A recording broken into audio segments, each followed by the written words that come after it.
গিয়েছে দক্ষিণ মশানে, বালকের মস্তক ছেদন করে এখনো কেন ফিরে আসছে না?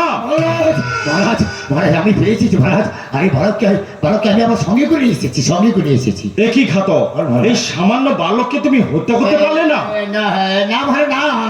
অপদার্থ কোথাকার! মহারাজ আমাকে আপনি অপদার্থ করুন না, যাই বলুন। এই বালক সমানে বালক নয়। এই বালকের মা বলেছে পুনরায় দেখা সেই শতদল মাঝে পদ্মের উপর বিরাজ করছে অপূর্ব দৃশ্য কমলে কামিনী।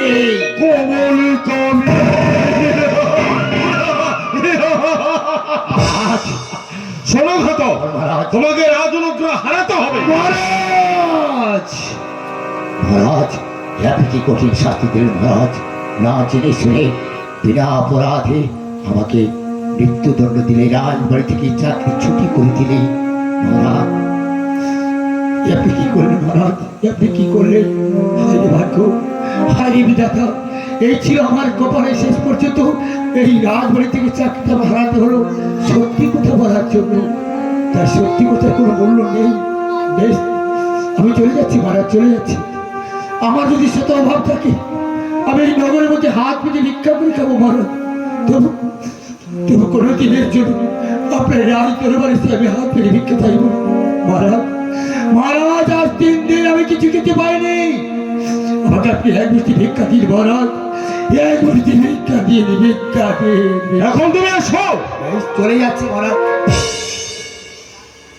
ভালো যাওয়ার আগে তোর কাছে আমার একটি অনুরোধ ভালো। আমি আমার মনের অজান্তে যদি কিছু অন্যায় করে থাকি, কিছু ভুল করে থাকি, তার জন্য আমি তোর কাছে হাত জোড়ে তোর ক্ষমা চাচ্ছি ভালো। তুই আমাকে ক্ষমা করি ভালো, জানার পরেও আমি শান্তি পাবনের ভালো। তুই আমাকে ক্ষমা করিস ভালো।